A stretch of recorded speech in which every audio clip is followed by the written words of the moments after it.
So I'm Dr. Rajesh, and I welcome you all for this medical law and ethics session.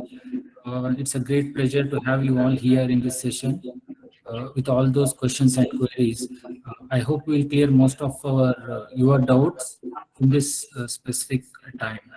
Now, I also welcome our panel members, Professor Bhuvi Nandimat, Professor, National Law School of India, Bangalore. He has a 20 years of teaching experience in medical law and ethics. I also welcome Mrs. Ujjwala, CEO of Aveksha Hospital. She is an advocate and her field of interest is medical law and ethics again. Uh, also welcome Dr. Raja Kemani, CEO and Chairman of Critical Care, Pulmonology and Sleep Medicine at Nayati Multispecialty Hospital. Sir has also been a former president of the Indian Society of Critical Care Medicine and a chairman of Ethics Committee that formulated the guidelines on end of life and palliative care. So we are very privileged to have you all here. So we'll start the session. I think we have a good number of participants. So yeah, we'll start a session. Can you start with? Sure. Thank you so much, Dr. Rajesh, for the introduction. I must say that I feel very privileged to be here today, to be part of this panel.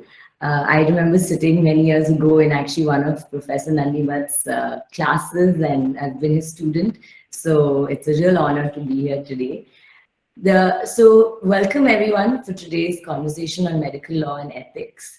I think it's overwhelming to see the number of questions that have come in from everyone, and some very, very thought-provoking questions. The format that we've decided to take for today is more conversational and not any slides or pre-existing template of what we're going to say.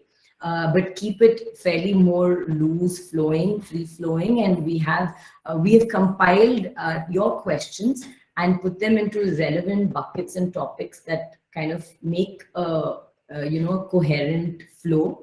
And we will still open up to questions as and when people put them up in the chat box, and we'll try and plug them into where it makes sense and when we can actually so that there's a certain flow to the entire conversation. Yes, so let's get started, Professor Nandimat, by actually talking about, there was a couple of landmark cases that changed the entire course of how the medical law is perceived, viewed, how doctors are viewed, and I can definitely say it's a very clear before and after, right? And I'd love for you to speak a little bit about this to start with. Thank you, Dr. Ujjwala.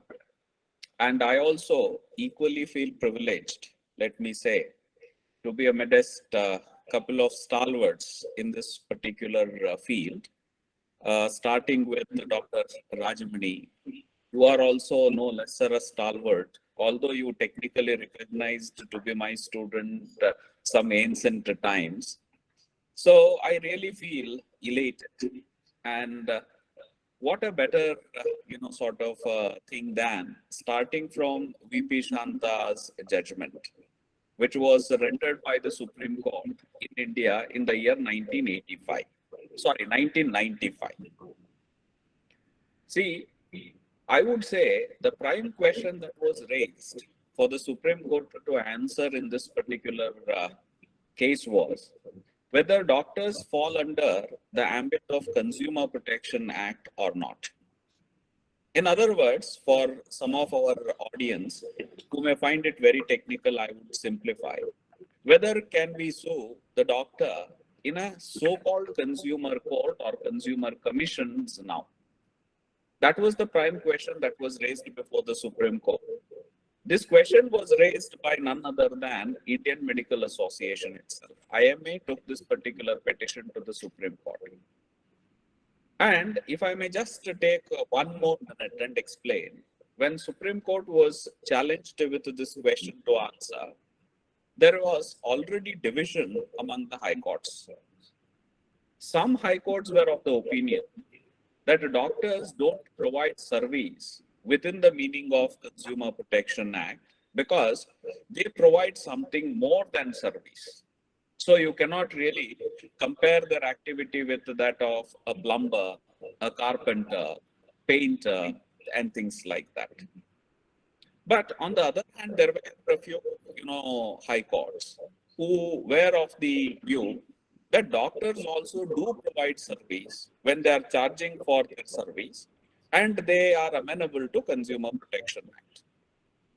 So this has led to an anomalous situation in India, where in some, states you could have challenged or dragged the doctors to litigation in consumer court, and in some other states you could not have.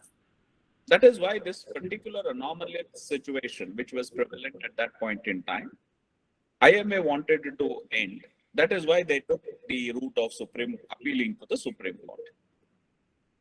But at the end of the day, to cut the long story short, after hearing both the parties, Supreme Court came to the conclusion that doctors do fall under the ambit of Consumer Protection Act. Doctors do get covered under Consumer Protection Act, and the activity they do qualifies as service within the meaning of Consumer Protection Act. I hope you are, getting my point. That is what, the Supreme Court says. That is one among the prime reasons. I would please try to, note, this is not the only reason. This is one among the prime reason which changed the entire landscape of medico-legal, what you call as litigations in India. There is no database that is available which is maintained on a consistent basis. The best database I can rely upon is the database maintained by all your insurance players in the market. So if you really take the data from there and calculate, do the math, there is almost 1100% increase as far as litigation against the doctors is concerned. So we generally try to recognize this as one of the important milestone judgments in the annals of Indian, in the Indian law, which has triggered to a great extent the litigation against the doctors. But I would conclude by once again reminding Dr. Ujjwala, this should not be considered, or this should not be taken as the only triggering factor. There are multiple things. One is the increasing health cost. Second one is trust deficit that exists today between doctor and patients. Third one is doctors losing, much of their autonomy to their employers. These are other contributing factors as well.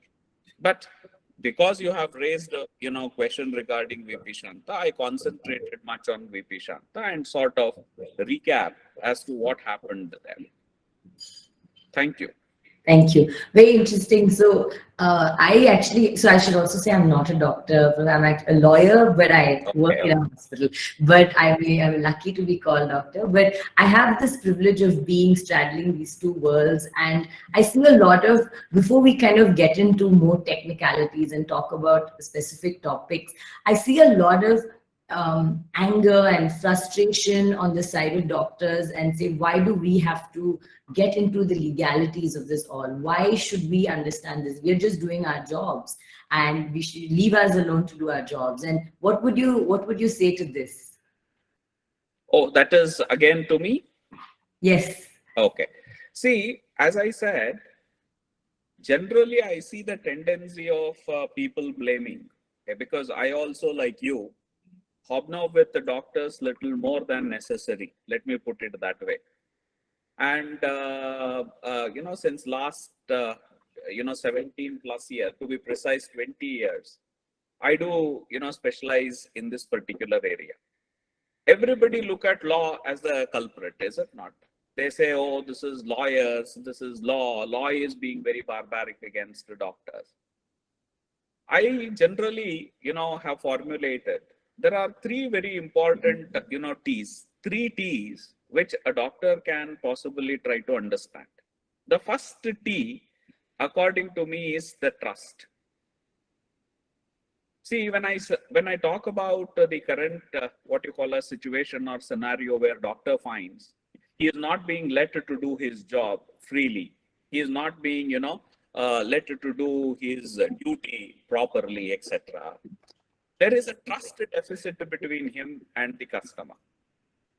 I don't know how I need to really emphasize this factor to all our audience, but I have come across some of the consent forms. Probably we are, we are due to discuss a little bit about, consent and things like that in this conversation itself.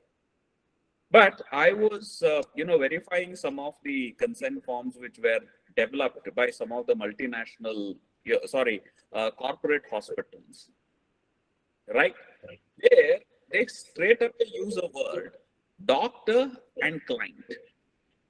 They don't even use the word doctor, customer, or doctor, patient. The word patient or customer is completely absent. They clearly say, you are my client. That, according to me, speaks tremendously about changing, what you call as times. So it is the trust deficit which actually makes doctors vulnerable. Whatever you do, rather than taking it as you are doing it for my betterment, you are doing to safeguard my life, you are doing it solely for my welfare, we start doubting that you are doing it for meeting your commercial ends. That is the first T, according to me. The second one is the tongue. It is about communication. The way, if you really look at the doctor's training, right from the word go, of course, I am not a doctor and I should not be really taken that I am, getting into some kind of a preaching mode. But this is what I have experienced myself interacting with doctors down the line for more than, 20 years when I interact. Somehow they require to be trained as to their communication skills. And there was a very interesting study that was conducted by a few of my doctor friends who are doing PG DMLE for their dissertation. And they studied, some doctors who are really working in some of the risk areas, high risk, what you call as treatments. But they have never faced any sort of a legal problem in their life. So they have some representative doctors and they studied. And they clearly come to the conclusion they could not really get into, sort of a legal issues or problems in their career is predominantly because of their communication skill rather than their excellence or their skill as far as medicine is concerned. That's why I say the tongue, communication plays a very important role. Don't think communication with regard to your patients, communication with rest of the world and all your stakeholders. That really makes how distinct you are as a professional. And the third and the last T, Ujjwalaji, I always talk about is the time. Look here, if it is, the time where everybody is about to celebrate birth of their infant and suddenly something going wrong, the way these people react is entirely different to a very old-aged man who is, whose death is to be announced. The way people take it and react is different. I hope you are getting my point. Yes. So when death takes place in, casualty, death taking place in ICU, death taking place in some other place, immediately, death taking place after treating the patient for about 1.5 months. So these all are timings, So your response, your planning, your strategy, all requires to, befit to that kind of demands of the time. So these three rolled into one, I would say, will determine why you feel yourself vulnerable today.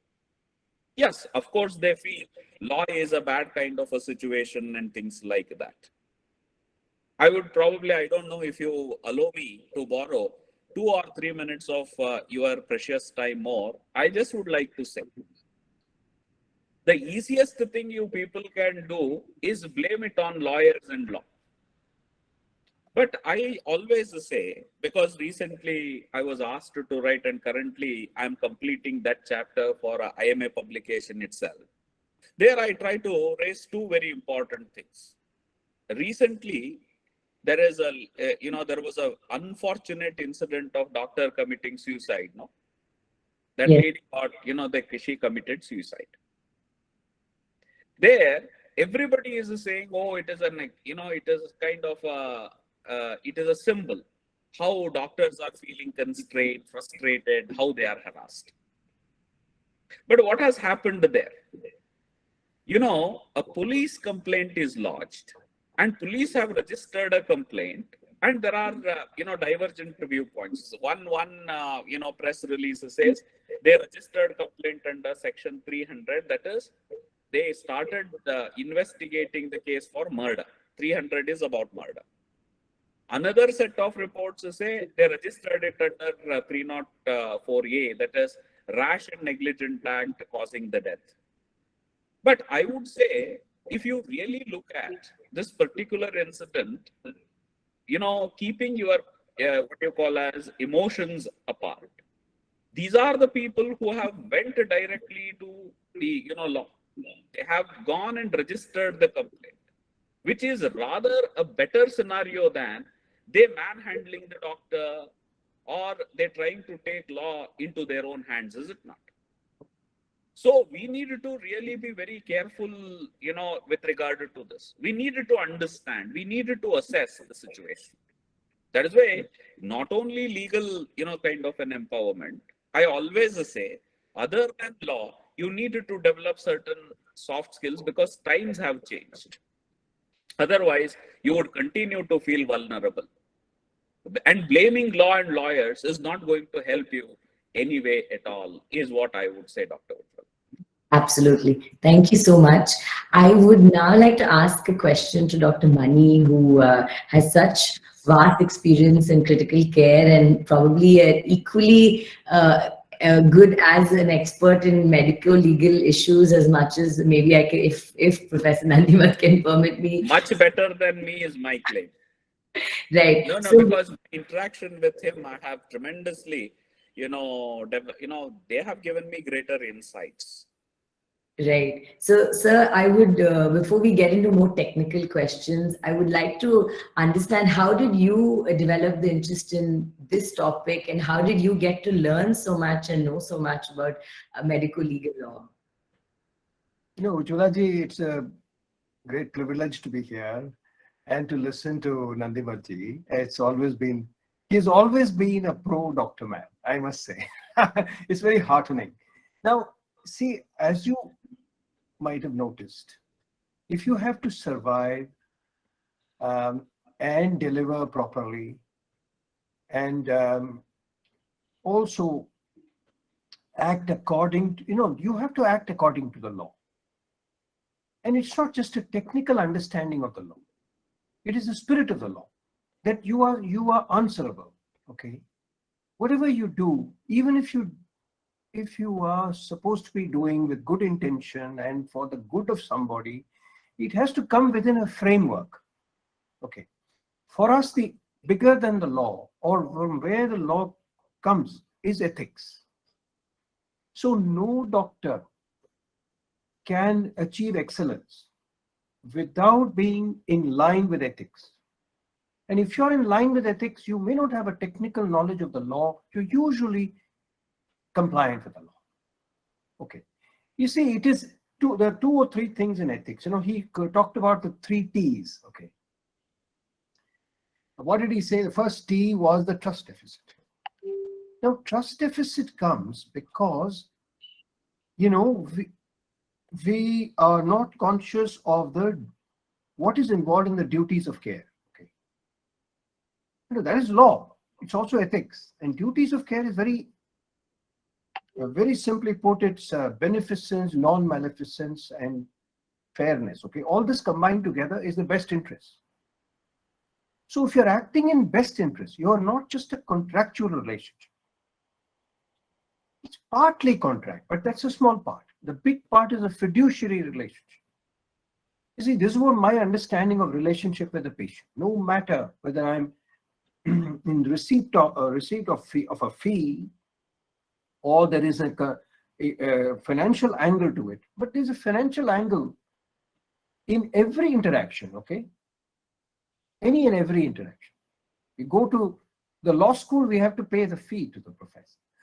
Okay, the lawyers always have an interaction based also on fee. You may do it free of charge many times, but still there is some giving and taking. Okay, so it is impossible not to have a giving and taking, and that part also has to be recognized. So I'm not totally against this consumer protection coming under the Consumer Protection Act. However, it cannot be reduced to just a commercial relationship, because it isn't. It cannot be. Bigger and more important is the fiduciary relationship. And when the law is looking at the actions of a doctor, they have to take that into consideration. Has the doctor, he or she, acted in accordance with this understanding of fiduciary relationship, which has to be the best interest? So without that angle, you cannot have. Now, number two with the tongue. See, lawyers are endowed with a silver tongue traditionally. But you see, the lawyer's tongue is based on logic, okay, based on a flow of sort of how to relate things, okay, based on a principle. Now the doctor's tongue has to be rational, I agree. It has got to have the touch of compassion. Okay. So the trust deficit has come because we had become too much based on the cerebral side of doctrine. You know, and when you become cerebral, you are more self-defensive, because you're cerebral about your own protection as well. So we had become very self-defensive, and when this Consumer Protection Act came, and it was again looking at the profession not through this two components of it, only through one component. It had the application of the Consumer Protection Act became more cut and dried, and therefore it added to the trust deficit. And doctors, for their doctor, now the evolution of medicine has increasingly understood that we had become, as we advanced with the technical perfection, we lost out a lot in the foundation of medicine, which is touching the patient, okay, which is relating to the patient in a fiduciary relationship. Increasingly, we are becoming aware that we need training in communication, as Professor Nandimat very correctly pointed out. So, see, you can't assume that just because you've gone through postgraduate, undergraduate courses, you automatically become good at communication. That is a flawed understanding. Just like any other procedural perfection you acquire down the road in a surgery or a procedure, or how you evaluate a case, you need specific training, structured training in communication. So we can put it all together, become better at expression, better at listening. Part of the expression is the listening. So we are now increasingly emphasizing the fact of active listening, because we are not giving enough time to listen. And that also takes away the trust. And it produces a barrier between the doctor and the patient. Increasingly, we are telling our juniors and ourselves, firstly, see how you're hogging the conversation. Okay. Are you giving 50% of the conversation or more? Patient. So this is happening. It's a process of evolution. You know, medicine is like looking at yourself and shaping yourself over a lifetime. And the third T, what did you say, sir? Time. Time. Yeah. So we have to give enough time. You see, when commercial side of your life is not overwhelming, and you give equal importance to the relationship, you will give time. All right. It is seen that in the outpatient, we are not giving more time than 2 minutes on average. But there are even if you give enough time to where it's required, you won't exceed 11 minutes. All this been studied. So it is not that you have to spend an hour. But if you have got a proper structured training, you got an understanding of the basic principles of how you must relate, you will at least fall somewhere between 2 minutes and 11 minutes. And if you're properly trained, you'll utilize those minutes properly. So I would say I'm absolutely not afraid of the law. I think law is a friend. It is giving you, it is like having the traffic lights. It may stop you, but with a reason. Otherwise, you would get into an accident. But law has to evolve, just as medicine is evolving. With every new invention, every new procedure comes a new challenge of how do we put it in an ethical framework. It has to evolve. Now, we cannot do with Macaulayan 1860s law. We can't do with 1970s, 1980s law. Because a lot of evolution has taken place in the last 10 years or even 5 years. So we must keep on adjusting the law as well to provide the space, provide a more autonomy as well to practice as best as we can, and to understand what makes for this doctor-patient relationship. It's not just the doctor and the patient, it's the whole ecosystem. Okay, this is what I wanted to say. Great. So now I'm going to jump right in and I'm going to ask you my first question, Dr. Mani, and then I'll move to Professor Nanibat, which is the most asked about topic, the hottest topic I would say for today, which is consent, right? So what is valid consent? Who can give consent? How is consent taken? How should it be taken from a patient? And I will then go into more specific questions, but let's start with that. See, my understanding as a doctor, because we're taking consent every day. The basis of consent is respect for the patient as a person. Right. It is not just an act where you take a signature. It is actually respect in action. Okay. So consent is not just consent. It is informed consent. So unless you provide adequate information, and providing adequate information is also an art. You can't say you might die, as a side effect, okay? Although that's possible, but that is totally exaggerated. So a balanced information of why you're doing and what could be the anticipated or unanticipated risks is fundamental to respecting the patient as a person. When you take consent, you have to take directly from the patient. The patient is capable, has capacity. I think medicine, the ideals of medicine are in line with the agency of the person. Okay, you cannot relegate that to anybody else, except of course when you are a child or even with teenagers. They're relatively better, aware teenagers have to be taken as an individual. So this is my understanding. And then it is not just going through the motion of a signature. Many times what has happened these days is the signature is taken by the nurse, signature is taken by a junior doctor, or signatures taken after the procedure. Now, these are, I think, unforgivable if we have to follow the principles of respect to the patient. And this is very fundamental. And nothing can be done without consent. Nothing. There's no excuse of emergency or tiredness or your intent. There are, of course, provisions in emergency.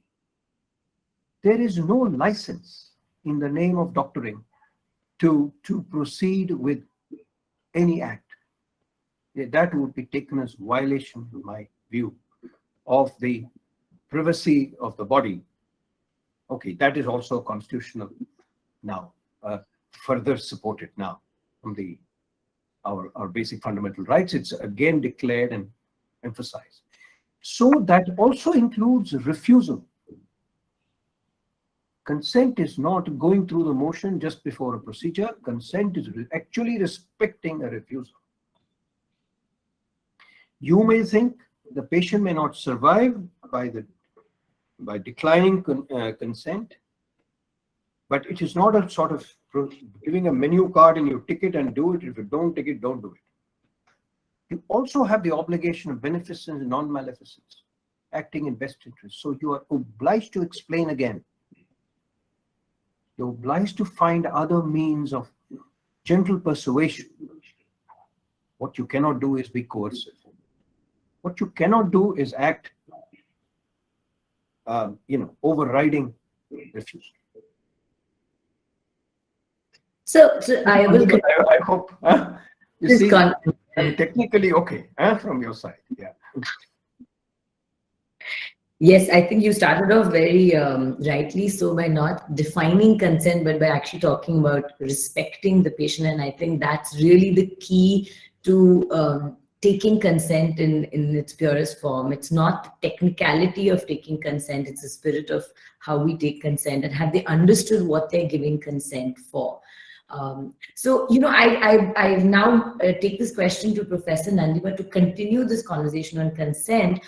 Doctors often find themselves in very tough situations with very little time, with many patients as well, not just one. They have several patients to treat, and they're very confused as in who should be signing this consent form? The parents are not there. Can the uncle sign it, or can someone else sign it? How have they? Sometimes they've explained, they've given consent, and later they've withdrawn this consent.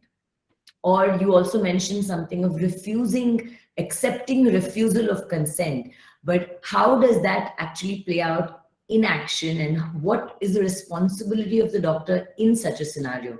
I put this to you, Professor Nandivat. Thank you, Dr. Ujjwala. But before that, I just would like to take a cue from Dr. Mani, who very beautifully explained. And I try to really put whatever Dr. Mani said. It is not just technical, but that is the jurisprudential or fundamental premise on which the consent and medical treatment has been built. See, instead of that, what is happening today is the whole aspect of consent is been reduced to the technical affair of taking signatures on dotted lines, and that is where doctors are finding it very difficult to defend these forms in the court of law. I would try to really put it in once again, it is just repeating or reiterating what Dr. Mani said, because according to me, this is one of the most contentious kind of issues. The first one is, I say, you can divide the entire area of consent today in law into two parts. The one is, the medical treatment, which is not regulated specifically or specially by a dedicated statute. Like if you take medical termination of pregnancy, there is a dedicated law. If you talk of mental illness, there is a dedicated law. If you are talking of transplantation of organs and tissues, there is a dedicated law. So when you are involved in those special areas of treatment, I would say, please specifically try to scan through the requirement of the law when it comes to consent as well as other aspects of the treatment. But wherever you are otherwise treating, you do not fall under that category, specific category where law regulates. You get covered under what we call as lawyers, Ujjwala, you understand it better, a common law, which is nothing but common sense. I don't want to make it too technical. Common law is nothing but common sense. Yeah.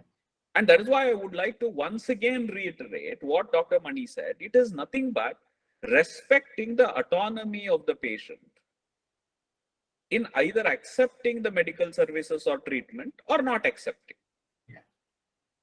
So that is why we try to capture the entire essence of consent law only in two sentences. I say, if it is a case of non-emergency, Because if it is a case of emergency, then you are put under duty to, treat the patient or take care, etc. If it is a case of non-emergency, consent is absolutely essential. Without consent, you would never be able to treat the patient. And I try to explain it to some of the junior doctors whenever I get the opportunity. It is like, let us say you have treated a patient like me, you have treated, and you have treated successfully. But your only problem there is, you have treated me successfully without my consent. You are certainly to be held liable. Please understand that, because you have infringed my autonomy. You have actually pierced through my autonomy. That is why you are going to be held liable. It is not on the account that you have treated me and treated me successfully. This is one thing which Dr. Rajmani made very clear, and I also sort of in my own words did try to put it in a framework. The second very important point, this is what is most disturbing kind of a trend. Then I will come to lack of time, the rush of the doctor and the demand for his time and things like that. Somehow there is some kind of a placebo that has been sold. And according to me, I hope my other colleagues, professional colleagues will, bail me out. Ujjwala, it is lawyers who have started packaging this placebo and selling to the doctors. See, consent is required for me to treat. Me means a doctor to treat the patient. It is absolutely essential. But it cannot act as a defense from negligence. That is why trying to have about 3 to 4 pages, 10 pages. Let me put it this way. I have clearly recorded there is 33% or 1/3 chance of death. It's a high risk sort of a procedure. I have explained what is meant by high risk procedure. Sir, out of 3 patients who have underwent this procedure, 1 has not returned at all. Does this mean if the death takes place, I am completely protected? The answer is no. So this is where doctors are getting enamored by this placebo, saying that, okay, if I write a bigger, consent form, I would feel protected better. There is nothing of that. It is required for you to touch the patient. Once you show that I have touched the patient, I treated the patient with his valid consent, the role of consent gets over from there. Then we get into the next focus. Next focus of the law is, okay, let us now consider whether all the standard care is provided by the doctor or not. If that is not provided, we will still hold him liable. It has nothing to do with your consent. So now you look back, how much of money, how much of infrastructure, how much of your efforts you are investing in that placebo, which some of my own colleagues have, for their commercial interest sold you. Now, having said this, many doctors do ask me very pointed questions. Sir, consent appears to be too tedious. I don't have time at all. I have 10 patients, 20 patients. I work in a critical care unit, or I work in a emergency. So I have lot of patients to be taken care of. How can I spend so much of a time? That is because you have unnecessarily created consent document so lengthy. But if you really look at, this is what we did with IMA, Trichy. Because IMA challenged me so much, and we collaborated together, and we have created a format. And that format, we insist the doctor should administer, that is the treating doctor should administer, and nobody else other than him. And we also clocked many doctors, and the average time the doctor has taken in getting the consent form is 3 to 5 minutes. The maximum time he has taken is 5 minutes. The lesser, some doctors are quick enough, they have taken 3 minutes. If you think today a doctor contends that he doesn't have 5 minutes of the time while treating the patient, then I rather doubt his competency, capacity, and the kind of intent. So this is rather a myth that I don't have time at all. Because you can't do your entire clinical examination starts with respecting the autonomy of the patient, and without consent, you cannot go. I hope the first part of your question, Ujjwalaji, I have answered. Now comes the next. When you have if there are three qualifications, the first qualification is the patient has attained the age of majority. That is, he is above 18. Then he alone can consent to any treatment. And number two, he has orientation. That is, he understands and he is quite capable of taking, decisions all by himself. So there may be momentary loss of orientation, or there may be permanent loss of orientation. Permanent loss of orientation, we call them as people of unsound mind or those who are mentally challenged, etc. So if these three conditions are satisfied, that is, if the person is capable of consenting, then he alone can consent, nobody else can consent. That is point number one, right? The point number two, if one of these qualifications are missing, let's say he is quite, bodily competent, full age, but he has lost his orientation, he is in shock, utter shock, or he is unconscious. In those such circumstances or situation, a proxy consent would suffice. So, but who should be the proxy? In America, to overcome this, they have digitized or they have formalized this. They clearly say the hierarchy. If X is not capable of giving consent, then who should be the immediate, person who should be giving the consent? There is a hierarchy created by the law in some of the states in America. But in India, we don't have it. It is still subject matter of common law. So that is why I would rather say, instead of feeling constrained by this kind of absence of law, you can use it to your advantage. You can take any person whom you feel to be in charge of, the scenario.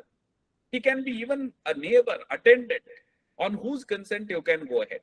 But what you need to satisfy yourself is whether the other person from whom you are seeking consent is the best and the proximate person among the available group of people.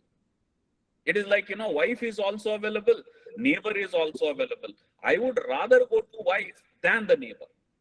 So that is one, deduction. See, among the available group of people, whether he is the most proximately related person to that. That is the first thing. And number two, whether that person has, right, whether he demonstrates, resonates, his sole interest is the interest of the person who is incapable of giving consent. That is where most of the doctors frenetically call me. I do get this kind of calls once in a while. Sir, I have a person, especially, in Mohammedan community, they call. Like last week, I received a call from Mumbai. They said, sir, there is a critical patient who needs to be operated. He has two, what you call as wife. One wife is saying, you go ahead and do whatever it takes, doctor. The other wife doesn't want him to be, treated at all. Now, how do I determine both are legally married, legally recognized wives of that person? Then I said, apply this particular theory. Who has got the central, sort of an interest? You go ahead and do it. And otherwise also I said, in case of emergency, even doctor doesn't require proxy consent also. That is another very important perspective which needs to be superimposed to understand how vibrant and how progressive the law is. And if you understand these nuances, right, Ujjwalaji, as Dr. Mani said, you are basically using it as what you call as an integrated sort of a treatment protocol of respecting the, patient's autonomy, respecting his intent rather than you force treating him. Then I don't really think you would have any problems on procedures, right? Maybe I would stop here and revert back to you. Yes, I think Dr. Shashi wants to ask a related question. Yeah. Dr. Shashi? He is on mute, I suppose. Thank you, Ujjwala. Thank you, Professor Nandimat and Mani.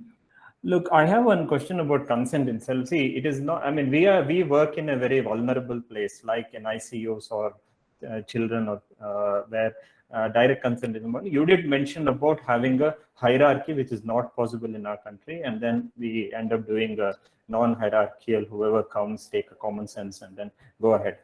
The biggest problem comes in when we start giving an explanation of the procedure or the prognosis or anything, even if it's going to be in the simplest of the languages at the end of the day. And the understanding, we don't have a particular level of, I don't know whether I can call intelligence, or I don't know what it's called, but everyone don't really understand the nuances of what happens to a person, and very frequently we do get back telling, none, I mean, in our own languages, we didn't understand anything what you explained yesterday, and you would have done a lot of things.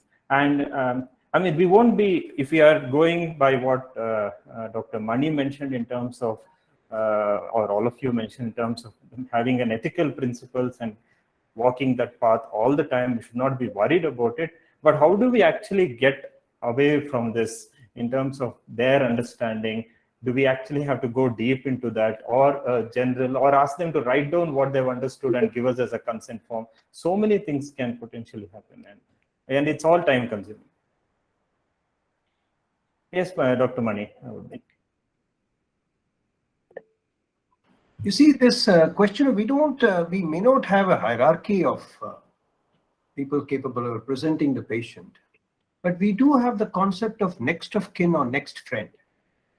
You know, that's very evident in the TOA.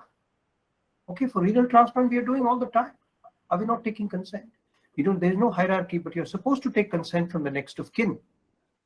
So there is a hierarchy given there. Spouse is number one, then so on and so forth. Now grandparents and grandchildren have also got added in the last rule book updated in 2014. Now the issue is, you can always find next of kin. In an exceptional situation, you may run into a problem of what Professor Nandimat mentioned, more than one wife and all that. Even there may be a seniority among the wives. I reckon. So there may be somebody who may be taking charge, for instance, okay? Or somebody who brought the patient, or you can ask the family, which person would you identify to represent your family? We do that often. Now, another question, Dr. Shashi said very correctly, this is what we run into every day. You explained everything, they come back and they are totally blank. Okay, they haven't understood a single thing. Okay, so the technique of communication, as we teach in workshops and has become standardized now, is ask, tell, ask. Firstly, you ask, what have you understood? Okay, what have you understood about the prognosis? What have you understood about the current position? So however naive and partial and immature the understanding may be, you may build up from there. You at least understand. And this is not true only of medically illiterate or overall illiterate people. It is equal with pretty sophisticated people who have received sophisticated education. When it comes to medical understanding, they are pretty babes in the woods, by and large. So ask, tell, ask is a very important communication technique which we should apply in practice. Professor Nandimat said another thing. You see, you must take consent except in emergencies. But what our understanding in practice is, even in emergencies, you have to take consent wherever possible. Because in emergency, you can't take from the patient. You have to again use the next of kin principles. Next of kin or next friend that is available. You can't have all the kins in one place. I don't think the law is so non-pragmatic at that. Only who is approachable, who is there available, who he or she available, only you can take the consent from. If you cannot, you do not have time even for that, or you do not have anybody to give consent, then the doctors can give consent. But that's not unilateral of one person. It has to be at least two doctors. At least two doctors. Sometimes you get anonymous patients. You have no kin. It doesn't mean that we have a license to just violate the body. Even then there is a procedure. There has to be a documentation of two people agreeing with what we need to do. Okay. It's, of course, they're sometimes very dire. Somebody comes in a cardiac arrest, you jump on the patient. Those are there, exist in that case also. Afterwards, you have to justify why you had no consent, that you had to go that fast, without even attempting to take a consent in things. So I think the law is very clear. Our ethics are very clear, and it's in the world, the consensus standards are also very clear how we have to improve it. There is no ambiguity. So I'm going to move to within the gambit of consent, there's a slightly even more contentious topic, which is on the whole idea of DNR consent, right? The do not resuscitate consent, which has become very, very common in many hospitals across the country. And I think we need to shed a lot of light on this, right? Because this is most important, especially for everyone in the audience today. Is it even valid? Can we even take such a consent? What happens when you take this consent? How does it work? So I'll put this first to you, Dr. Mani, and then go to Professor Nandivat. Of course, DNR is valid. Do not attempt resuscitation. Sorry to interrupt, Yeah, sir. it is valid in India. It is valid in India, and it has been validated by no less a body than ICMR. And it was published as a guideline, consensus guideline, in 2020, I think, or 2020. So I was part of the task force, and of course, it was done with several rounds of consultations, and there were, I think, not only people of medical profession, but also legal profession, and there were also administrators, medical administrators.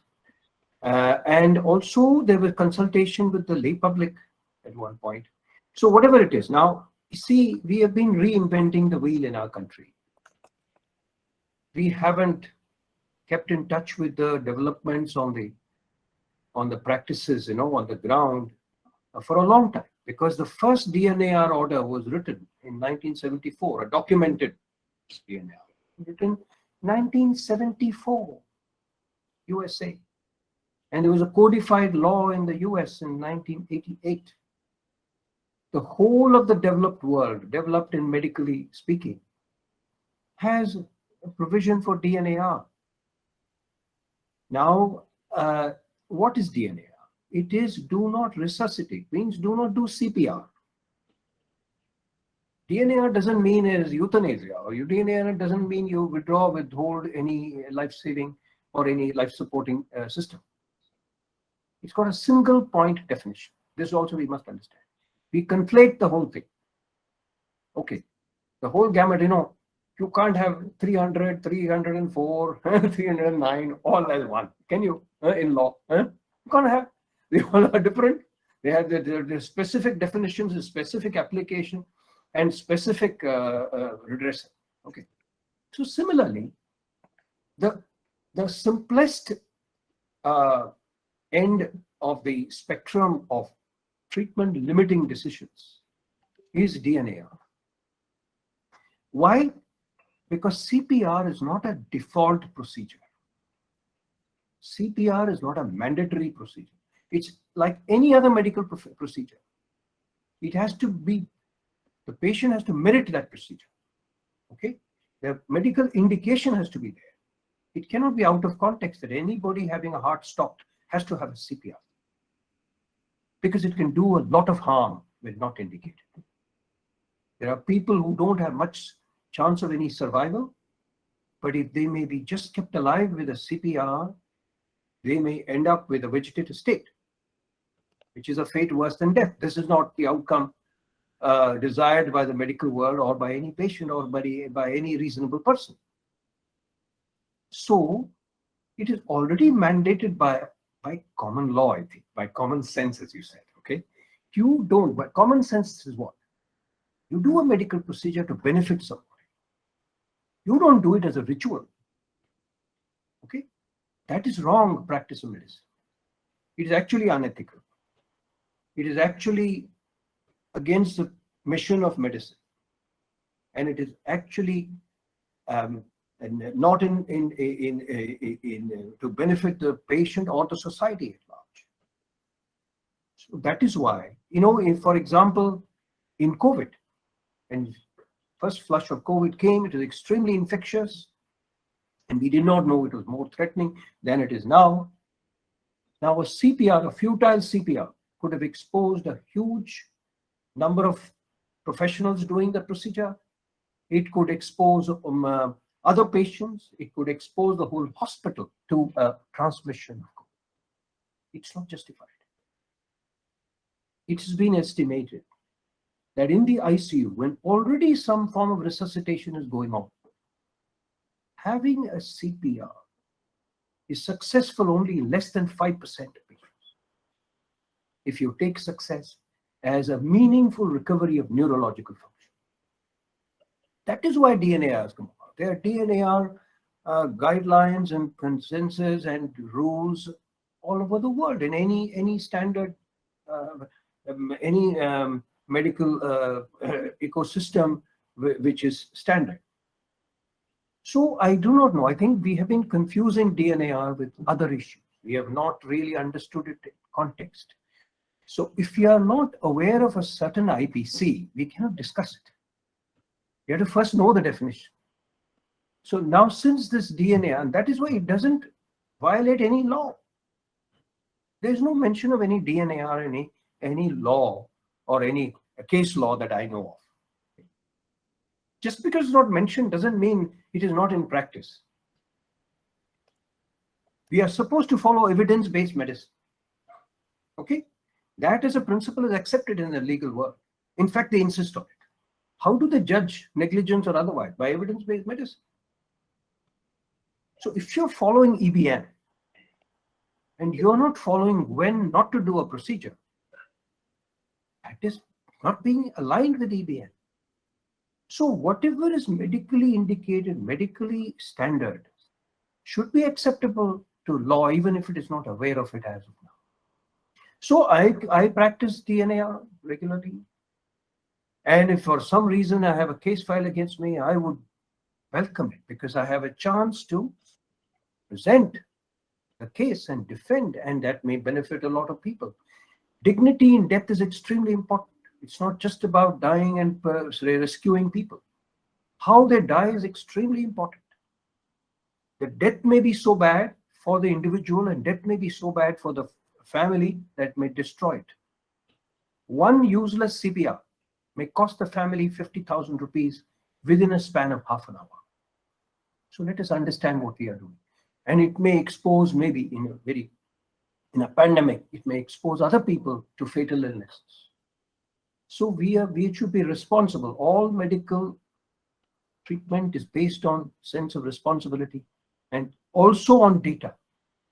We are doing something. Why are you doing? Are you just doing it ritualistically because it's supposed to be done, or it is actually necessary?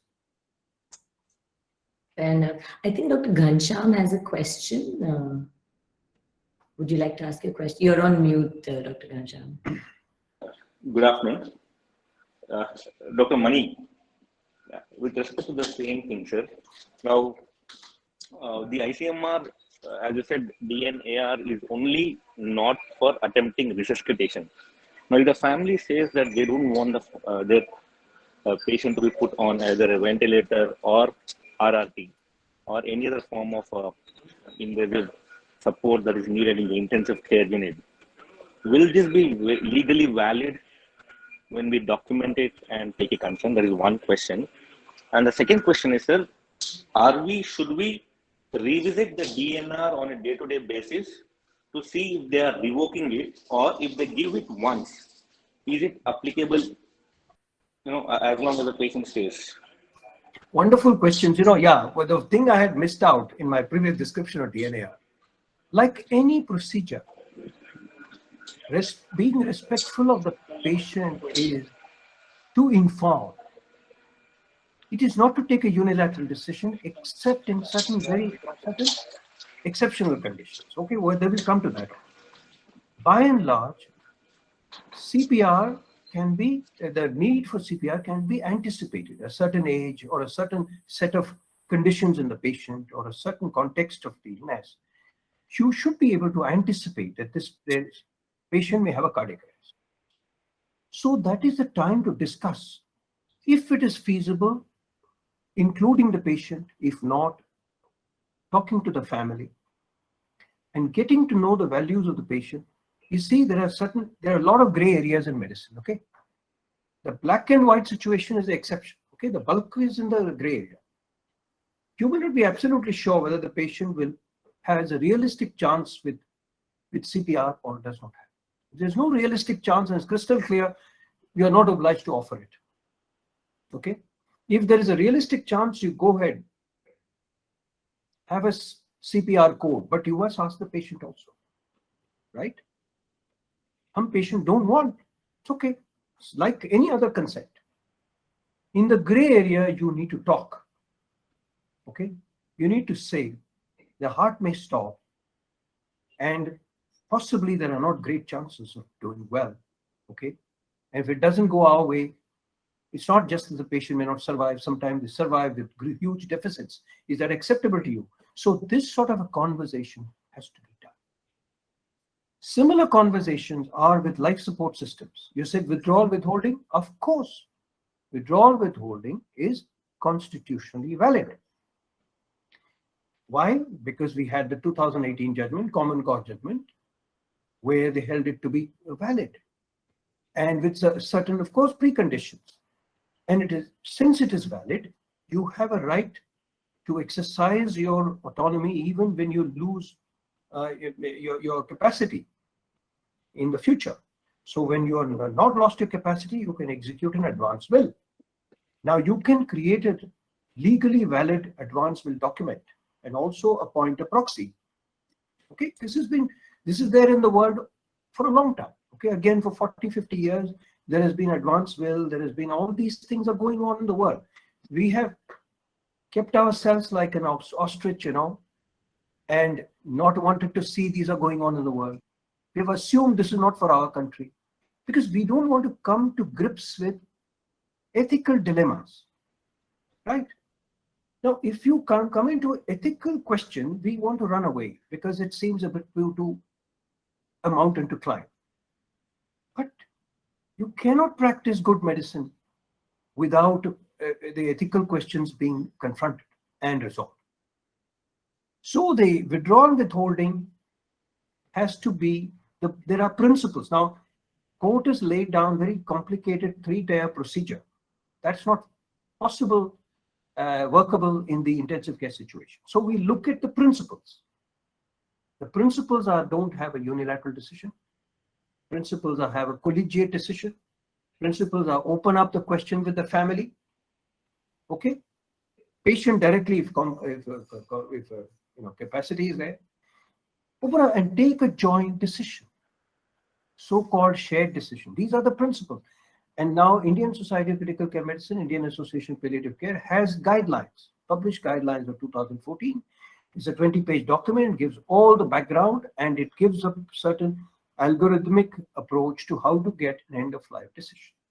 So if you combine the Supreme Court judgment and the medical position, not only within our country, but international medical position, you should be able to deliver these sort of decisions.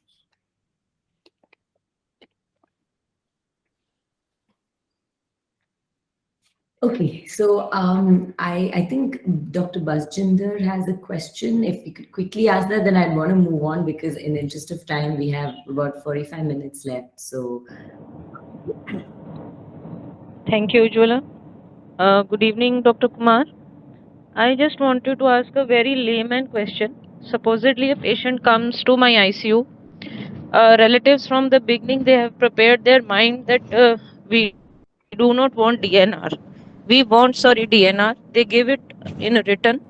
हमारे patient का अपने CPR नहीं करना है, बाकी सब कुछ करिए, जो भी हो सकता है. Patient gets started on inotropes. Now, what will be my aim? Should I go ahead with the lines? Should I keep on escalating the vasopressors? Because it happens in day-to-day life. Ultimate, the thing will be DNR. They have given it in written. But should we continue vaguely like this, knowing in our mind that ultimately the efforts will be futile? Thank you. You see, When we say DNR, we must mean it in the narrow, precise sense. Okay? You should not mean it in the broad sense of withdrawal withholding. Okay? If you mean it withdrawal withholding, then talk about withdrawal withholding. If the family says DNR, I don't want CPR, you tell them, what do you mean only CPR or any kind of intervention? Right? If they don't give you consent for any kind of intervention, including vasopressors, you should not do it. And take that refusal of consent documented. Because without documentation, nobody is going to believe you. And without the discipline of documentation, we also tend to be loose in our practices. So it is for us as well. It is not a constraint. It is the way to be doing things. So we must understand that in law and in medicine, we must understand what we are talking about. DNAR only means don't do CPR. You may do everything else short of CPR. That's okay. If that is the consent, then do the other things.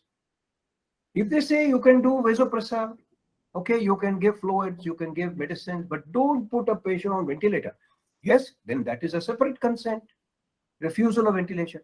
There are DNI also, do not intubate orders. That's also becoming very popular in India and very common in the world. So you may do everything. You may even write an expensive prescription. However, if you do not intubate is documented, then you should not intubate. That's a violation if you do so. True. If you think it is indicated, okay, if you think it is indicated, family is refusing, then talk to them. Put forward your case. Tell them why you believe the patient may benefit from intubation.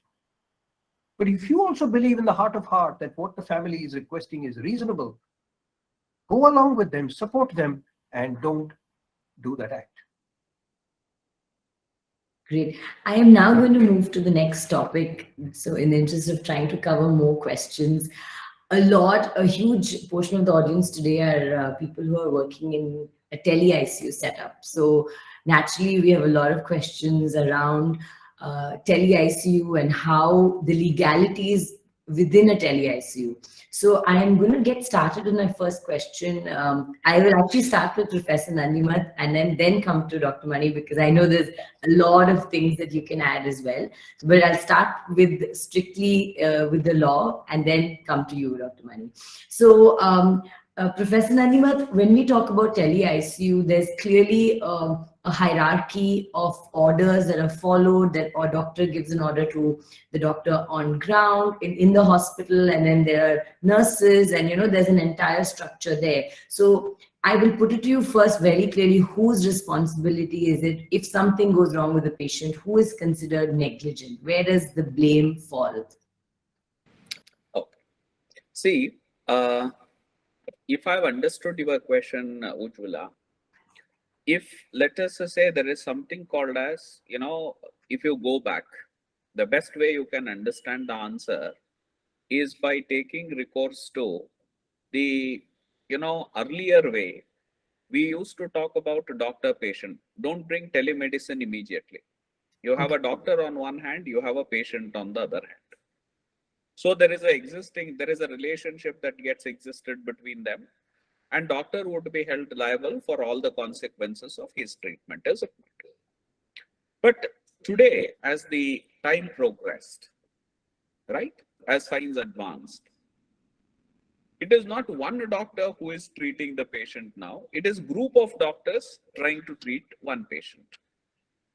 It is multiple doctors grouping together as a team trying to treat a patient, is it not? So which doctor we are going to be holding liable? That becomes a very important question.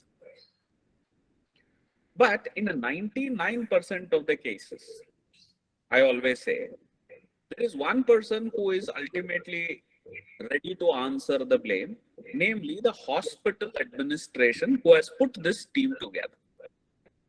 Because Supreme Court also, in Maharaja Agrasen case, they have made it very clear. When it came to whether the doctors, are to be held liable or the hospital administration is to be held liable, they answer that question. If the patient has gone to the hospital and not to the doctor, The hospital has to take responsibility at the end of the day on its shoulders. Irrespective of the fact whether the doctor is on the rolls of the hospital, whether he is, on call doctor, he is only a consultant, or he is even an ad hoc consultant. Ad hoc consultant means he is not, you don't even have a consultancy contract with him.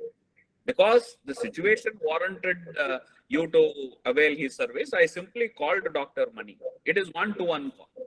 And Dr. Mani was also available luckily at that point in time. He comes and joins that team of doctors. So in 99% of the cases, it's the hospital administration which takes the blame. Or is liable, is it not, if something goes wrong?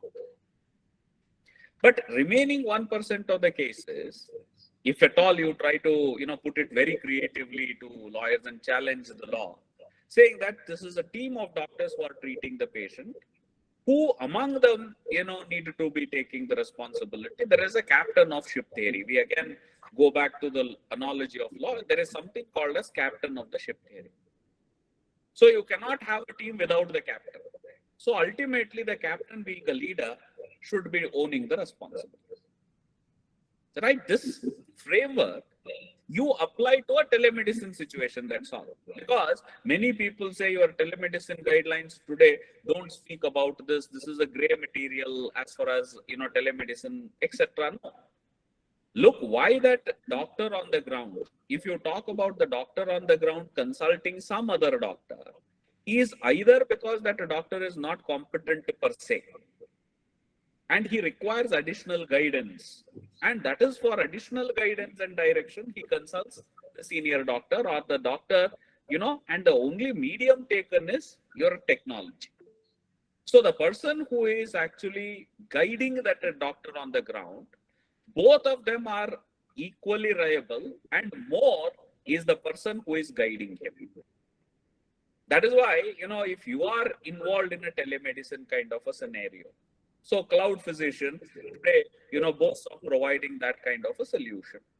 What they needed to really make sure, according to the law, number one, they have to really have some kind of a common platform where the communication is with Six Sigma efficiency. There is no, one person saying something, another person understanding it differently, and one person giving direction to the, doctor on the ground, and the doctor on the ground is unable to follow that direction without loss of time.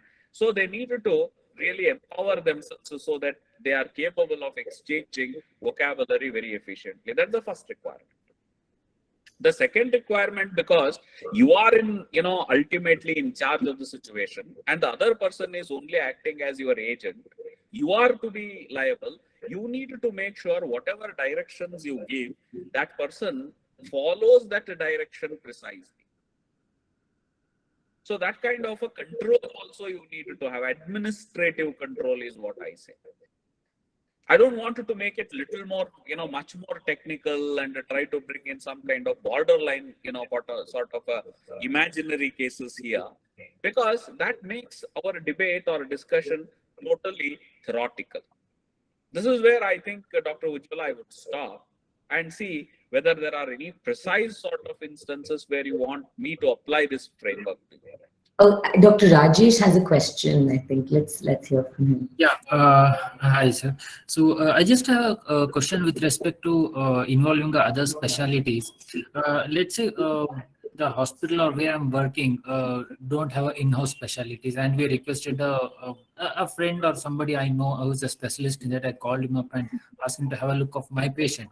So by some chance, or like he may not make it in time, and the patient deteriorated or some bad thing happened to the patient, then who will be the liable? Because the doctor on ground, or he's the captain of a ship, and he's taking all the responsibilities, but he already called in the help for some other doctor because it's out of his specialty. But there is some reason the doctor may not make it on time and the patient deteriorated. Then on whom does the legality stands in this case, sir? Thank you. You want me to answer or Dr. Mani? Because when you, Doctor, raised your hand, Dr. Mani was talking. So I just want you to clarify that. So anyone, sir, like, both are experts. So you are trying to be very discreet, Dr. Rajesh. That is actually the point today. Look here, you are trying to look, law appear all pervasive in the sense, look here, Dr. Rajesh, let us say, you are the doctor who is treating, right? There, I try to really, make it appear very simple. When you accept the patient, that is doctor-patient relationship, when it gets established, it is the patient who comes with the offer to the doctor and he seeks medical help. You get my point, doctor. At that time, whether you accept the patient or you don't accept the patient, there, one of the important parameters is don't accept the patient beyond your competency. That is, if you are not competent, because you can easily make out this is something to do with heart, it is something to do with kidney, or it is something to do with X or Y. At that time, don't end up accepting the patient beyond your competency. But don't stretch this particular analogy of law beyond a particular level. Like, you accept the patient who is, who comes with you with some kind of a high fever. Since last 3 days, he says, sir, I am having a high fever. At that time, you accept the patient and then later on realize it is, he requires to be directed to another super specialist because you clearly diagnose it cannot be handled by you. These are two different things, right? But when he is under your treatment, his situation suddenly becomes so aggravated. It requires some other person who needs to really treat, a specialist treating him, taking over from him. Sorry, taking over from you, right, doctor? At that time, you fetch for a super specialist who are very, there is a scarcity of these super specialists, is it not? So when you're fetching him, there is a delay. I don't really think law will be very harsh and hold you liable because there is a delay. It is not every, kind of a death, or it is not every error of judgment on your part, the law will hold you liable. Don't think that way. That is what I am trying to say. If these type of situations reach to the court of law, as a judge or as your lawyer, I will ask the judge to look into. Sir, you place in the place of Rajesh any other reasonable doctor. He would have also done the same thing what Dr. Rajesh has done. You can't expect Dr. Rajesh to possess all the skills in this world to treat the patient, is it not? I hope you are getting my point, doctor. So if you apply that, I don't think what you have done is reasonable. What is reasonable? Fetching for a specialist is reasonable. But what is most unfortunate and beyond everybody's control? We have to blame only the fate of that deceased patient rather than anybody else. Yes, that specialist could not arrive on time. That's all. You cannot be blamed for that. Yeah. Thank you, sir. Thanks. Sharath has a question, I think. Yeah. Since Dr. Mani clarified the definition of DNAR, I would just like to go ahead and ask him about the legality of the words llama and dama. So are they valid? So are we right in using them on paper? Dr. Mani. Sir, you are on mute. You see, Lama and Dama are purely a self-defensive and ill-thought-out practice that doctors have adopted. Okay? Just calling something a Lama doesn't absolve us of the responsibility to look after the patient's interest. Okay? More often than not, what happens is the patient is very sick and struggling, and family has run out of money. And they say, what can be done? Then they say, okay, you take the patient home, sign this document. So this is not ethically justifiable, all right? Nor is it sanctioned by any medical practice, okay, known to us. I think it's a very heartless practice, in short. It's a heartless practice. I strongly discourage Lama in my own practice, and I very nearly know Lama, for the last 15 years, because wherever I've gone as a leader of a team, I have discouraged very strongly. And in fact, Lama doesn't protect you either. And that's very clear from that Adya There was a young girl who died of dengue in Gurgaon, fMRI. And when the child died, she was, when the child was very sick after 15 days of ventilation and all that, the family said, why can't you stop these things? Why can't you say there's no prognosis, then why don't you stop the ventilator? They said, no, we can't do it. It's against the law. We'll send you Lama. We won't take the ventilator off. And somewhere in the ambulance, somewhere in the middle, you take off everything. I know the details because I was sent all these data also, because there was a, I think, a committee set on this. Now it's a 10 crore suit. See, you cannot justify subjecting a child to such cruelties as yanking off the tube in an ambulance without any measures, palliative measures to relieve distress. Where is the justification? Does signing a document, Lama, justify the fact that, you have just sent without warning the family, okay, what can happen, elsewhere when this is taken off, and without giving them any relief as to how it can be done? What I would have done is, I would have taken an end-of-life decision, taken a decision to withdraw, and I'm absolutely confident I would not have got into this trouble. I would not have a case against me, because I would have a good relationship with the family. The family was so angry that they got out of suit. They came on TV in so many programs and just vented out their suffering and pain. So I would have taken, because I have said there is no prognosis. So then why can't I take off? When the family is requesting, I would have done that, and I would have given anticipatory sedation and analgesia, counseled the family properly, because the psychological pain is also real. And in fact, has far-reaching consequences. You can have post-traumatic stress disorder for lasting an entire life, okay? And the memory will never fade away. So I would counsel them, talk to them. If need be, I would have taken the help of a psychologist, clinical psychologist, okay? If need be, taken the help of any religious personage they would have liked, okay? Have the opportunity to get all this help and done in a proper way. And I would not have sent a patient Lama. So we are sending patient Lama even today, because there was a study called INDICAP study, a point prevalence study of all the ICUs in India, across India, 135 ICUs. The Lama practice is prevalent in 7.5% of all admissions. Not a joke. It has only increased from a point prevalence study done 10 years earlier. So what has happened is, we are not learning from bitter experience, because we are not looking at it from the overall perspective. We are looking at it from a selfish perspective of protecting ourselves. Even that we are not accomplishing properly, because we are not using our brain or heart. So Lama is not sanctioned by anybody. I wrote a paper in 2009 on end-of-life decisions in an Indian ICU. It was published in the Intensive Care Medicine. One of the questions that the reviewers asked was, what is this Lama?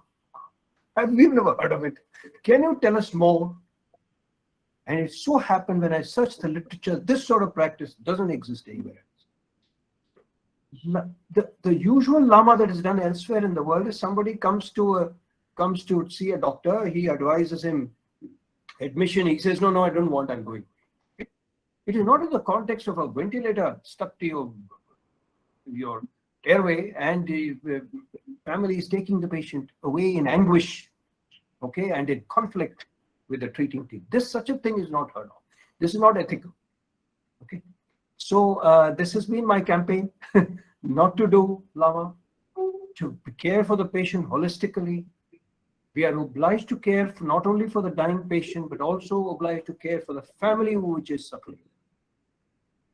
And we should do all we can to prevent suffering. Thank you, sir. Thank you. I can see a question in the chat box from Dr. Anisha, going back to the tele-ICU topic. Her question is, what happens when the tele-ICU team recommends a course of treatment, but the bedside team does not take the advice and there's an adverse outcome? Who takes the responsibility? You see, as far as telemedicine is concerned, I'm totally in sync with Professor Nandiman, okay? You see, there is some captain of the ship Okay. There is a treating team with a captain. There is a doctor under whom the patient is admitted. So ultimate responsibility of whatever transpires with the patient is that person and the team's responsibility on the ground. It cannot be somebody who is giving advice from a distance. They have chosen to take that advice. Okay, whether they choose to take that advice or not to take that advice is their prerogative. Okay, if you take a second opinion, it's not an obligation to follow that second opinion. Okay, you take opinion. I mean, that's correct. You may integrate parts of it, okay, in your ongoing treatment, but there's no obligation to verbatim take everything. So that itself doesn't amount to negligence. An adverse outcome, Professor Nandimat has clarified that an adverse outcome doesn't in itself, become negligence.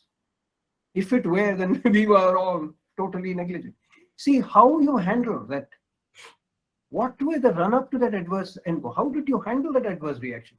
And whether you've done it according to standards, that is where the test of negligence lies. Is there anything you'd like to add, Professor Nandimat? You're on mute, sorry. No, I am so glad that Dr. Mani very boldly stated what I sort of tended to conceive. Because if I say like you, Dr. Mani, people will think, I'm not a doctor and things like that. See, believe me, you, Dr. Mani, maybe I would keep it as a conversation between me and Dr. Mani, or to some extent, Dr. Rajesh and Dilip Raman. See, I'm today advising nearly 7, startups who are trying to create some kind of an engine for effective telemedicine. And they have already received funding. And now, I do not know, in the midway, they have come to me asking for a legal opinion. See, if I am providing, let us say, telemedicine consultancy services, or take, for example, Dr. Mani is providing that kind of a service, he has to be completely the commander of the ship. And your entire documentation should ensure that. That means you are not going to leave, as far as a certain part of your activity, no autonomy to the people on the ground. They become your agents. Because what is law of agency? Ujjwala, you will understand. You have a principal, you have a agent. Agent represents you and he binds you. If he does not follow your instructions properly and bungles up, or he goofs up the thing, but still you are to be, taking the responsibility as far as the third party is concerned. But later on, you can recover from that agent for not following your instructions, indemnify him, you, etc. That is a secondary remedy. See, but today, most of the people don't really understand the criticality or legal criticality of this. When documentations and things like that happen, they say, okay, you are also doctor, I am also doctor. It is not to be mistaken as a second opinion. He's not consulting you for a second opinion. He is going to really put you in charge of the situation. That is point number 1.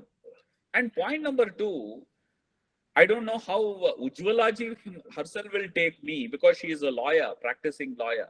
Many people ask us, sir, what we should do because your guidelines are silent. Sir, how do we really, how do you help? Rather than you allowing lawyers developing the protocol for further development of, telemedicine, doctors should fill that vacuum with kind of scientific kind of engagement. Yes. Otherwise, what happens?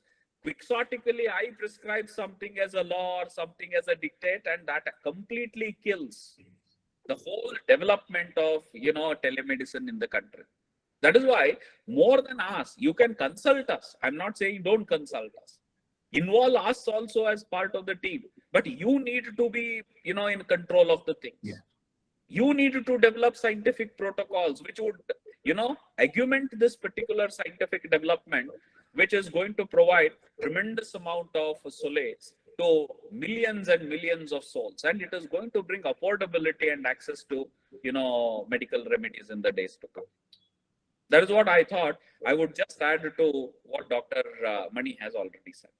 Yeah, absolutely, sir. And even when a judge, before they give a judgment, they are looking for guidelines, they're looking for documentation that is out there, that's validated by groups of doctors. They're not looking to take judgments without taking these into account. And I think this is such an important point. I think doctors have to get into the technicalities of medical legal law and actually put documentation down, which is not meant for the medical community, but meant for the people at large. And I think that's a very, very important point. And hopefully this series and these conversations are the beginning of that. And I can see a lot of doctors also getting involved. So I see Dr. Basjinder has a question. Could you please go ahead and ask questions?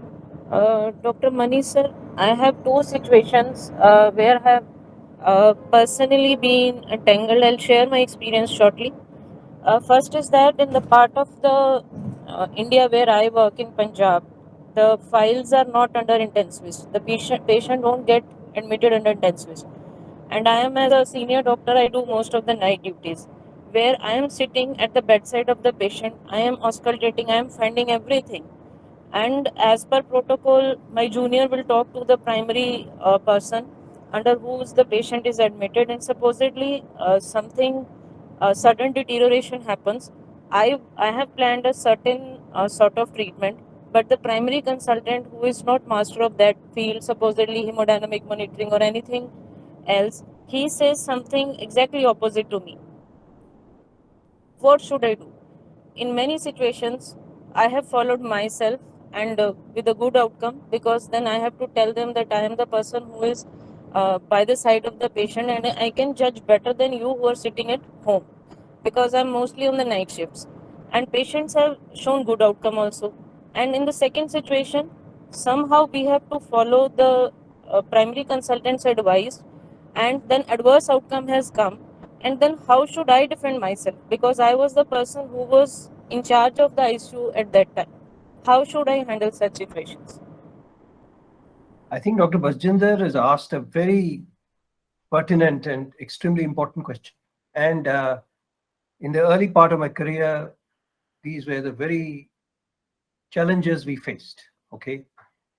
Because those who are not primarily trained in intensive care, they remain in charge of the patient, on paper. So this dichotomy is real, so that is why the controversy of open versus closed ICUs have come about. In the open ICU system, doctors who may not be particularly trained in intensive care, but they admit patients, okay?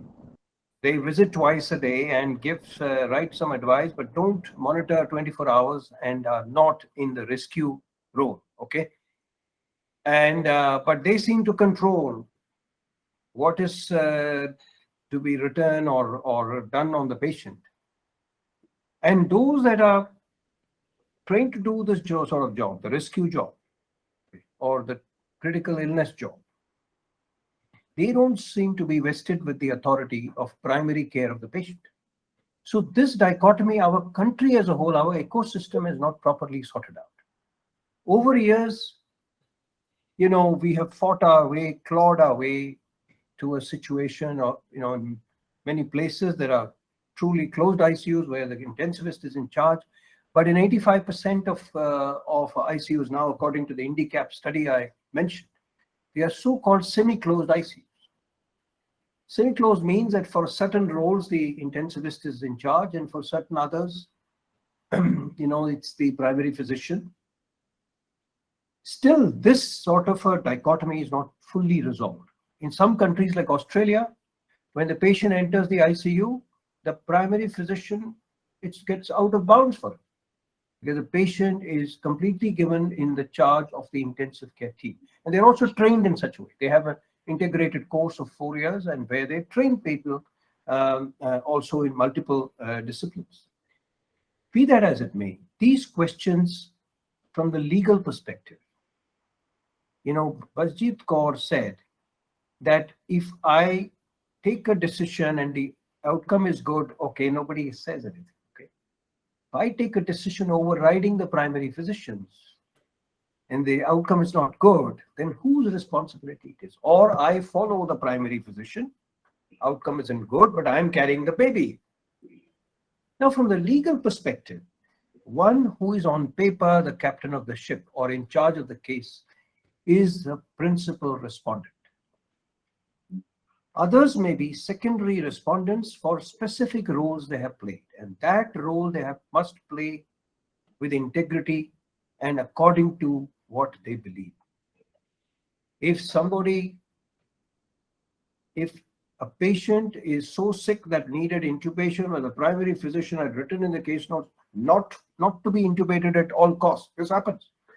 Not as a treatment limitation, but because the primary physician has this prejudice against this procedure. Okay? The person on the job at that particular point of emergency is fully independent to take a decision in the eyes of law, I would say, because that is a life-saving procedure. If it comes to that, then a medical board anyway has to look at the correctness of that action, because a physician, whether or not primarily in charge or not, must act on his or her own volition and his or her own understanding. Law does not say that you've got to, like in the army, you have to follow the general. Does the law say that in medicine? I don't think so. The qualified physician acts under his own volition and autonomy. This is my understanding of the law. I don't know, Professor Nandimat, you must enlighten me on this. It's a very, very good question, but Jeet Kaur's question is but any which way, sir, because you referred to me, your understanding is correct, is what I would like to, say. Even legally, because it is the principle of agency that comes into picture. When you are talking of principal and agent relationship, the principal binds the agent. And the agent is supposed, there are three very important duties an agent shall perform. This is what law says. Yeah. Number one, his first duty is to carry on the mandate that has been given to him without crossing the limitations set by the principal. So if principal says I should be doing X, I should be doing Y, I should not be doing Z, etc. Yeah. That is a mandate which I have to necessarily follow. That means there I would become a robot without having any intelligence in my head. That is the first thing. The second one is very interesting. They say you should do all that which is required to protect the interest of the principal, because you are not a robot. In fact, you are actually a person endowed with some kind of a discretion. And all the more, you are also a qualified doctor here. yes. And the third one, in case of emergency, you are to some extent, without violating the agency relationship, you can use your discretion. These are the three cardinal principles on which the principle of agency is built. So if you apply those principles of agency, Dr. Mani, 100% you are right. And we must, you also used a wonderful analogy. A military general or a commissioner of police ordering, the subordinate, and the doctor in hierarchy ordering another doctor, there has to be a difference. You can't put them in the same plane. There is a difference. The doctors should understand the bandwidth. So understanding law cannot be, actually reduced to some kind of mathematical protocols. This is what I keep saying whenever I get the opportunities. Don't try to reduce law into A plus B whole square formula. You need to understand the principles and apply those principles, and on the toe take decisions and go ahead, keeping the interest of the patient in mind. So I just wanted to really say, Dr. Mani, you are 100% right. Law also provides rich literature for that. Thank you, sir. Thank you.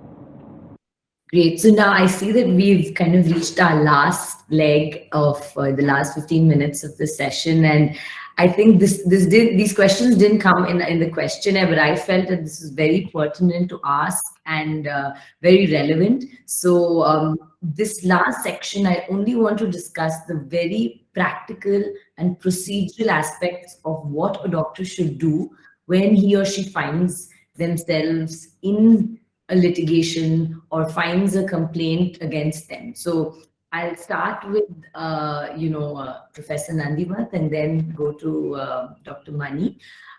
So, sir, what should one do when this happens? How do we go about finding a lawyer? The very, very practical aspects of what should a doctor do when he or she finds himself in such a situation? See, I don't know if I am allowed. I would like to take one step back and say, Dr. Ujjwala, like today we are talking of multitasking, we are talking of skills, we are talking of, skilling has become a very important buzzword today. No? So if you apply it to doctor with respect to law, I always say some fundamentals of law, the doctors should also know. It has come to that stage today because of this real, danger of doctor being litigated on many counts. So the doctor is supposed to know, like, finance for non-finance, HR for non-HR. You talk about that, no, in a modern, world. So like every doctor, according to me, should know a bit of law, the fundamentals of law. Not that I am doing a pep talk of selling my services, but this is very important. But while understanding law, he should understand law from a different perspective. That perspective is using law as a tool of decision making rather than the tool of litigation. That is the most important thing. Thereby, he develops two, very important skills. The first skill is whether he is capable of resolving that sort of a legal impediment all by himself, or he requires a professional assistance. It's almost like if I'm a diabetic, I need to know a little bit about diabetes, is it not? Whether I would be able to resolve it all by myself, or I need to consult my physician or a doctor so that I can lead a better life. So that is a skill what a doctor requires today to practice. So without that skill, when you say immediately jump for a even minor kind of a thing, you jump and get into the clutches, like, from a pan to fire, you will jump and you are in for exploitation by lawyer friends of mine, right? Because you are, consulting them too prematurely. The second one is, I would say, okay, now I have diagnosed with that kind of a precondition. I have diagnosed, okay, I require a professional assistance now. Whether I should go to Professor Nandimat, I should go to Dr. Ujjwala. See, I wanted to tell you today there is, no database as such, accredited database as such, It is, I don't know, we have limited time, but let me venture out to say this. Today, if my wife sends me to the market, you get my point? She says, oh, you go to market and get me some rice. So in a supermarket, he has kept, 10 varieties of rice. One is, let us say, cheapest. One is the costliest. Except differentiating on cost, I cannot differentiate in quality because I don't have that skill at all. Yes or no?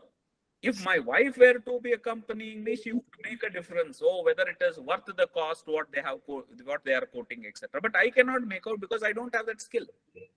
Either I take, all the rices I would equate with quality and go for the lowest cost or the highest cost or the cost which my pocket can afford.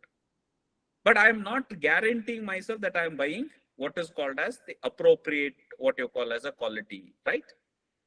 So this is where the intermediary's job will become very important. What the intermediary does, he would put it into a bracket and brand it.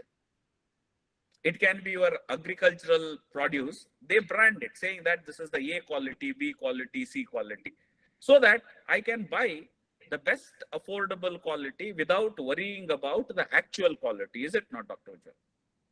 So today, some leaders like Dr. Mani, or there has to be, even Cloudphysician, etc. They need to create that kind of a database which is required today, where they would say these are the people, certified people who can provide you good kind of a legal service. Because there is no database, it is like me buying, end up buying, rice in the market, right? Then the last thing I would say, when you have hired a lawyer. Let us presume you have hired a decently good lawyer. It is not like you take all your heap of papers or whatever you have, papers, documents, etc., dump it on his table along with a blank check and come back is not the good way. Because I always say, Dr. Mani probably may be able to recollect. When I and him, I said, no lawyer in this world has ever lost a single case. People will say, what are you saying, doctor? How can you say that? Then I say, it is not the lawyer losing the case, it is his client losing the case. I don't have any stake there except ethical, kind of a moral ground I am taking. I don't have any stake either in your win or your loss. That is why you need to brief your lawyer properly. Yes. See, if you don't brief, you can't expect you to have an effective representation there. So these all are some of the prerequisites. More than procedure saying that A, B, C, and D, I would say keep this framework in your mind. And I once again say, I even attempted to write this framework saying that there has to be some intermediary, maybe somebody like National Law School or somebody like CII, somebody like Dr. Mani and Cloudphysician, or some kind of a credible body should intervene and start actually providing this kind of a service, saying that we are certifying these people to be good. And today what is happening, I will also add one more thing, although you are not directly intending to ask that, Dr. Ujjwala, courts don't decide by themselves. They rely upon experts. But many doctors know who are those experts who are creating opinion from the mouth of the doctors, right? Are they real, what you call as experts, or are they self-styled experts or pseudo experts? Because we don't have some kind of a, branding kind of a process where, okay, if you want expertise as far as this particular specialty, these are the people. There is nothing of that sort. But we end up blaming law, we end up blaming the system. But we are not contributing to develop a robust system today. Maybe I would think I would stop here. And if you have any very specific pointed questions, I would intervene. Otherwise, I would like to hear Dr. Mani. Yes, Dr. Mani, before I come to you, at the end of listening to a lot of conversations like this, I often hear doctors say, oh my God, we have to be really scared. We have to be very careful when we practice medicine, which can oftentimes be a hindrance to their practice. What would you say to them, and how do you think they should handle before, like Professor Nandiman said, before any problem even arises? And of course, sometimes there may be a problem, and how do they handle that scenario?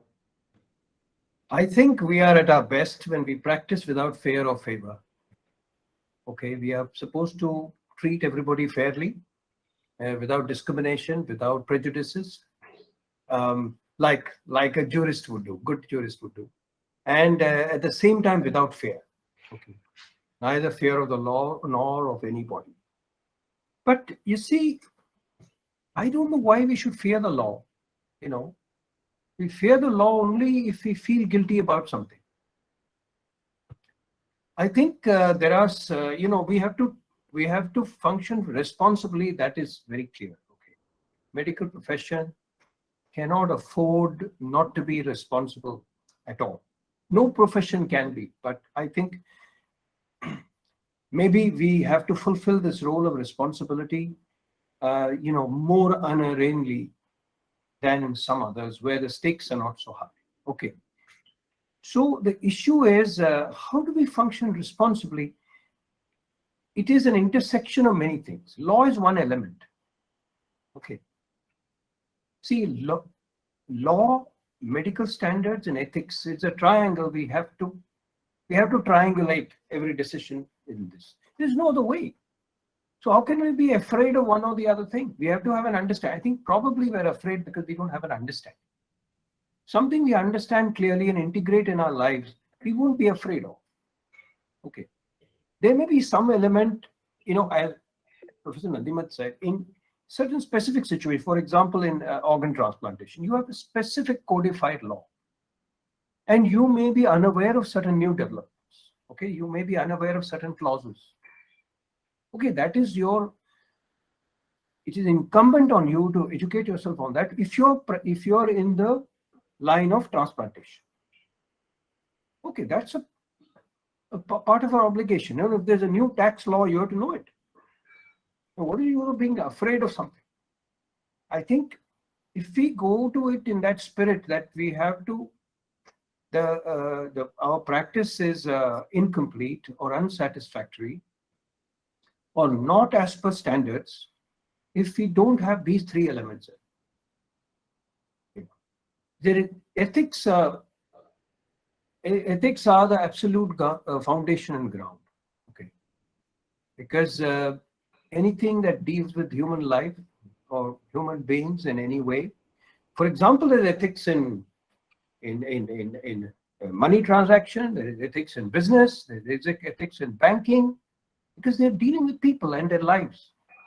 So similarly, there's ethics. If you stray from that, you're liable for punishment, either by the medical bodies or, if it is severe enough, by law. And with that view, I think we have to monitor each other. In medicine, there is a very crucial part in medicine, which is called peer review. You cannot, just like you cannot be a sportsman without entering into competitions, you cannot be a physician without being peer reviewed, without allowing a peer to be critiqued, to be criticized, to be looked at, and we peer review other people. It's equal and opposite. So if somebody is straying from, very broadly from ethics, then you are supposed to raise that. If you're a responsible doctor, just as you are a responsible citizen, you've got to supposed to raise an alarm. For instance, if my colleague is found to be an addict, okay, he's injecting himself with some opioid, okay, and you happen to catch him, and now that person, he or she, can be a risk to the patients. You're supposed to report. Okay, so that is one. I think it's a written code. You're supposed to. So there are some medical code, but outside of the written medical codes also, there are certain ethical foundations which are understood. So law stems majorly from ethics. There may be some laws that come from the social understanding or from the religious culture of that place, like the abortion laws, okay, which you have no control over, which is not from the clearly medical understanding of that problem.